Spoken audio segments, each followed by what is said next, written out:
Hello everyone. Over the last little while, I've been trying to figure out some better methods of teaching guitar, but also had to learn better myself and to share with others so they can learn better themselves as well. I've been researching some different stuff, and all my work in this has led me to the realization that many people struggle with similar problems when it comes to learning guitar. And here are a couple problems that come up a lot. First one. You don't know how to practice, so you jump around without focus or a goal in mind. And here's some comments I've received on some writing that I've done. I've been playing for 15 years and I've lacked direction of every sort. Also a decent understanding of how to get where I want to be and just generally how to practice. Here's another comment. I pick up the guitar so many times and just mindlessly pick away at it because my brain refuses to focus on it. Here's another problem that comes up. You practice but don't improve as much as you feel that you should. People say things like, after 4 years, I'm kind of done with the practice. I feel like I'm at a dead end or something. Or they say, I'm kind of wondering if I'm wasting my time slamming my face into the wall. Although learning guitar seems simple enough, there's a lot of subtlety, and it's by no means straightforward.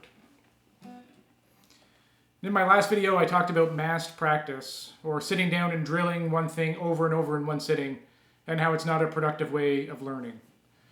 A lot of people do it because it feels like an intuitive way of learning, but ultimately, it can leave them in the lurch.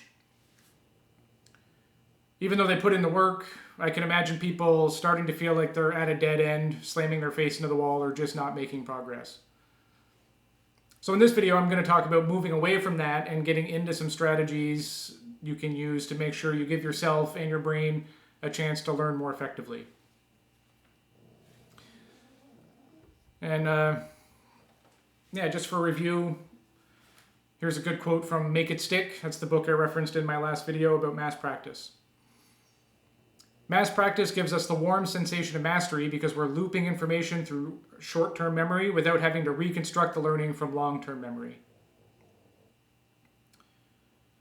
Okay, so this idea of looping information through our short-term memory couples nicely with another book I'd recommend called Uncommon Sense Teaching by Barbara Oakley. She lays out some of the science and reasoning behind how this works. But in simple terms, the big goal is to get things from your working memory, where it's all looping around, and move it into your long-term memory, where it becomes second nature and you can access it quickly without thinking about it.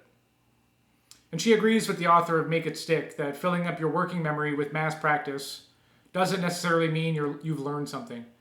Because when you learn some new technique or theory thing or a song, really knowing it means having it become second nature when it's in your long-term memory. So instead of drilling the same thing over and over, what should you do? Just to preface, I'm not trying to say people do a terrible job of practicing in general. I think many people have figured out good ways of practicing that allow them to learn well. Everyone has gotten to the level they are at now by practicing in some way. Maybe their own intuition or some advice from a good teacher. And maybe you're already doing some version of the 3 strategies I'll talk about here, which is great. These books, though, they get specific, and I think it's good to make these strategies concrete. You'll feel better knowing you're doing the right thing rather than just hoping for the best. So here's the 3 strategies. The first one is spaced repetition. So instead of repeating the same thing over and over for a large block of time, you'll do better to do a little today, a little the next day, and a little the next day. And just anecdotally, this is pretty observable as a guitar teacher because the classic move is for a student to come in having not practiced all week, just the day or the hour before the lesson, and it shows. Again, your brain needs time to consolidate new information or find its place in your existing neural network. And this happens over the hours and days that follow, so spacing out what you're learning is important. And just as an example, if you're trying to learn to play faster, like something beyond your current ability, it's best to build up your beats per minute over the course of a few days rather than in one sitting. That'll be more effective. So the second strategy is interleaving.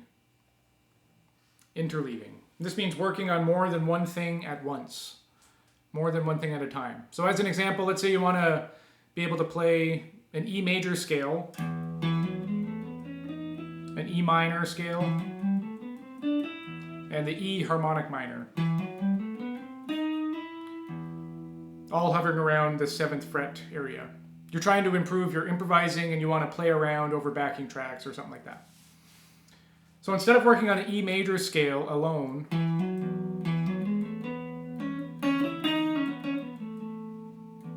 until you start to feel comfortable, it's better to interleave all 3 scales and work on them in a rotation. So I'll spend a minute doing this.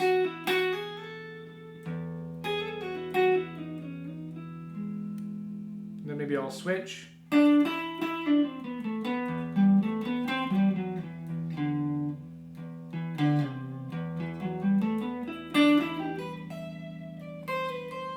Switch again.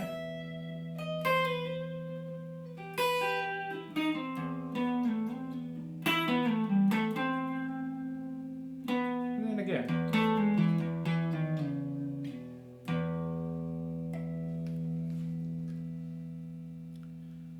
So the paradox with that one, with interleaving, is you feel like you're making less progress because you're not getting the full sense of mastery that comes with massed practice. But really, this new information is making its way deeper into your long-term memory. You're hearing different things, you're changing contexts. You're not just reaching the point of being zoned out, repeating the same thing. Like if I just sat here and if I just, did little lines with the E major scale for 20 minutes, I'm going to get really used to the pattern. My mind's going to wander. I'm going to start thinking about other stuff, and it's not going to really impact my playing that much. So interleaving, it just keeps you, in general, more on the edge of your seat. And as Oakley points out in her book, interleaving works when you already have a grasp of the new information. That's when it really works. So a certain amount of mass practice, even just a little, is necessary to acquire the new technique or concept in the first place. But once you've acquired it, then interleave it with other stuff. And the third and final strategy is varying, to add variety to what you're doing. So again, this is in service of not zoning out, just doing endless repetitions. You want to vary the technique you're learning, and because that helps you keep your brain engaged to make all these connections. So a good example is working on a certain technique on one part of the neck, say around like the 3rd fret, and then moving whatever you're doing here, the shape, up to like a different part of the neck, maybe up here. So you could do like let's say you want to do this G major 7 arpeggio.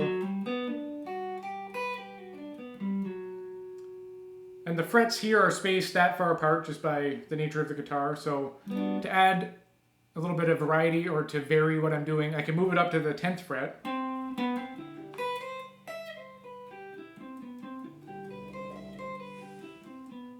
Sorry if you can hear that, that's Helen the dog sleeping.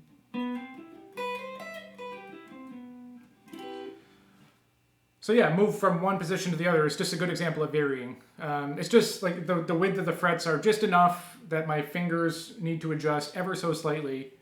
And doing this, it helps your brain kind of get the gist of the technique of what you're doing rather than just encoding it in this one context. So those are the 3 strategies.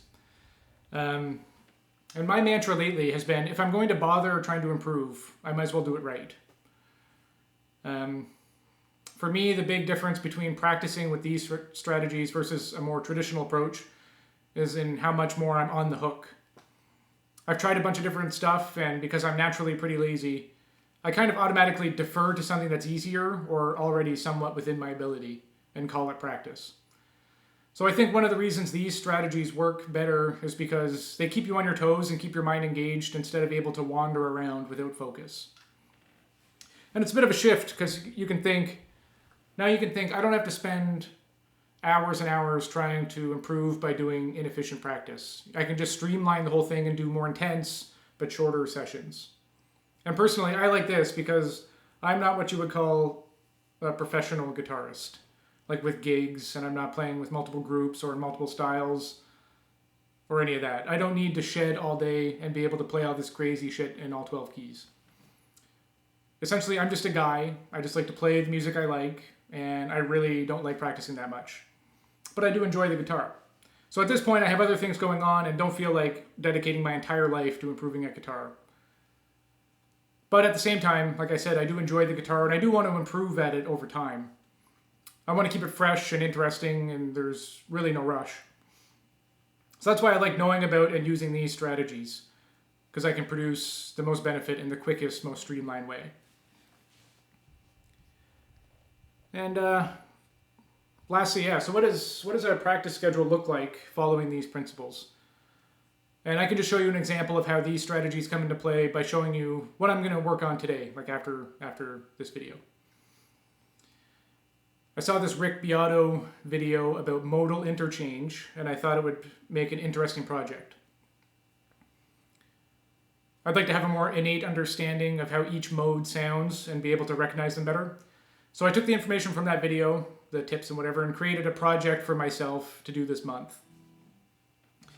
I'm going to make a track. I've already made the track, but like the backing track. But I'm going to make a track playing different modes over an alternating pattern of 2 key centers, D and E flat.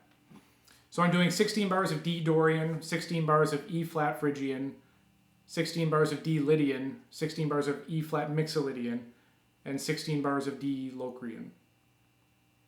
Just improvising through that series of bars.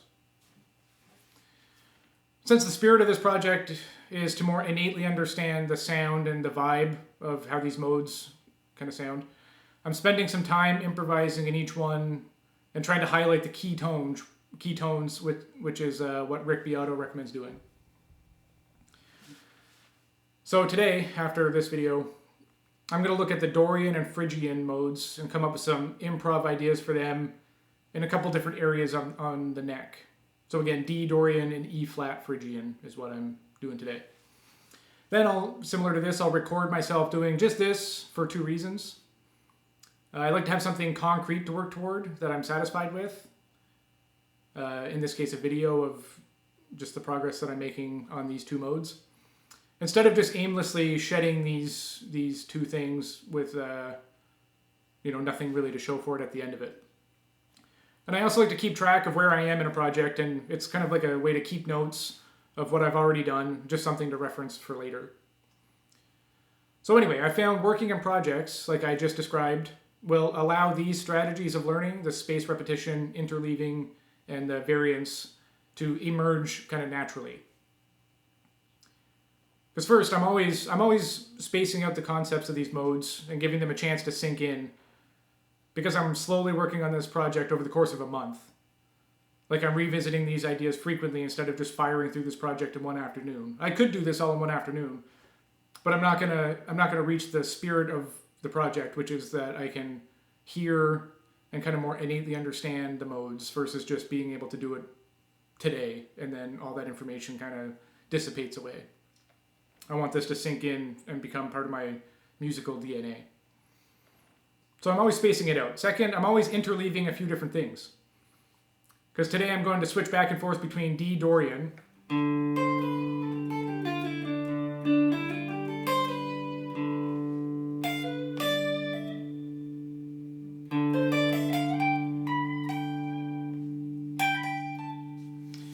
and I'm switching between that and E flat Phrygian.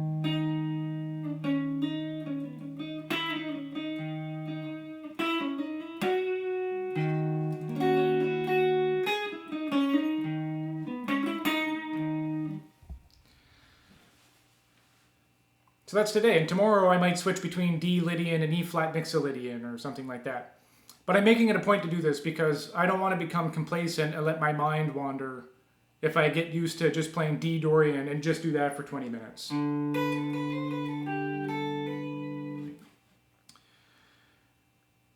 So yeah, I'm interleaving.